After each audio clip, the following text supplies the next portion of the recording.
Assalamualaikum warahmatullahi wabarakatuh. Perkenalkan, nama saya Fazira Surya Putri dengan NIM 21102. Assalamualaikum warahmatullahi wabarakatuh. Perkenalkan, nama saya Fazira Surya Putri dengan NIM 21102040446. Kelas Tadris Biologi 3A. Di sini saya akan menjelaskan tentang tugas ekologi tumbuhan yang ke-13, yaitu tentang ekosistem terestrial. Dengan dosen pengampu, Bapak Hendra Firman, SSI MPD. Dengan pembahasan sebagai berikut. Yang pertama, lingkungan darat. Yang kedua, biota darat dan biogeografi. Yang ketiga, struktur komunitas darat. Dan yang keempat, subsistem vegetasi. Baiklah, pertama-tama saya akan menjelaskan tentang apa itu ekosistem terestrial. Jadi, ekosistem terestrial adalah ekosistem yang berada di daratan dan lingkungannya ditentukan oleh suhu dan curah hujan. Ekosistem terestrial juga memiliki perairan sebagai pelengkap ekosistemnya. Contohnya adalah hutan hujan tropis, padang rumput, dan sabana.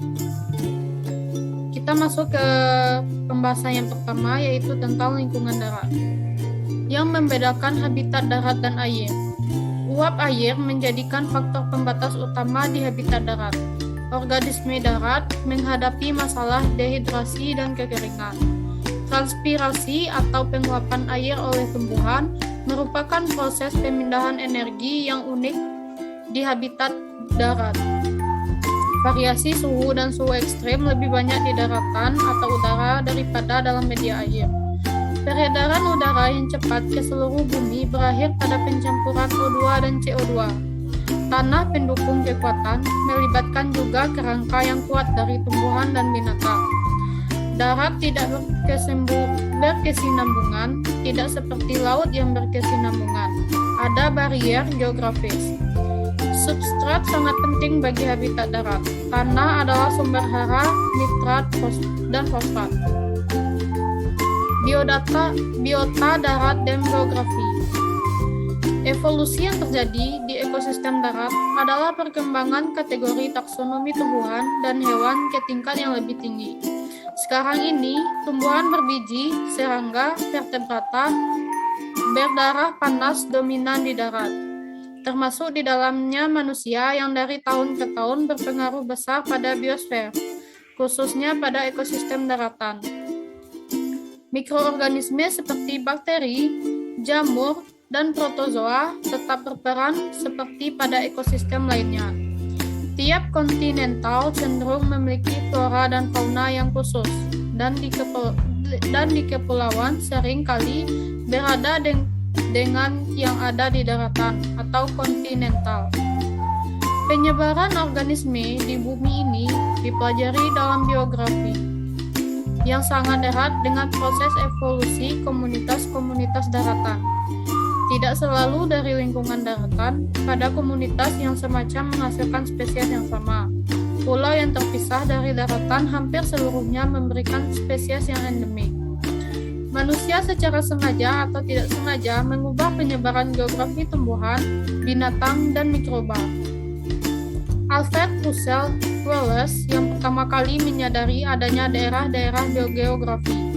Terdapat 6 daerah biogeografi. Pada setiap daerah memiliki perbedaan dan keseragaman tertentu yang unik.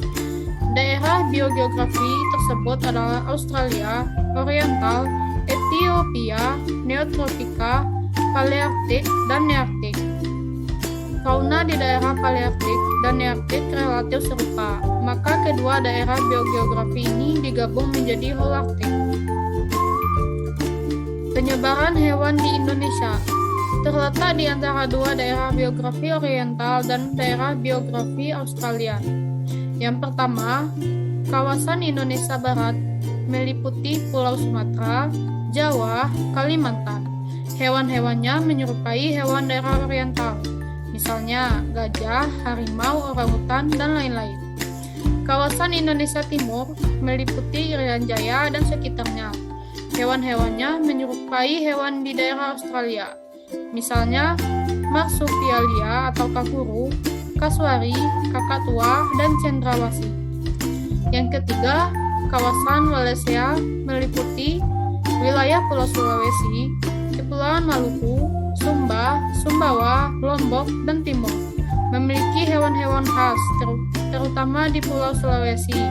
Tidak sama dengan hewan oriental dan hewan Australia. Misalnya, anoa, burung mako, dan kera hitam. Pembahasan yang ketiga yaitu tentang struktur komunitas darat. Struktur komunitas darat. Komunitas darat dapat diklasifikasikan berdasarkan nisenya, yaitu autotrof dan heterotrof. Yang pertama, autotrof. Apa itu autotrof?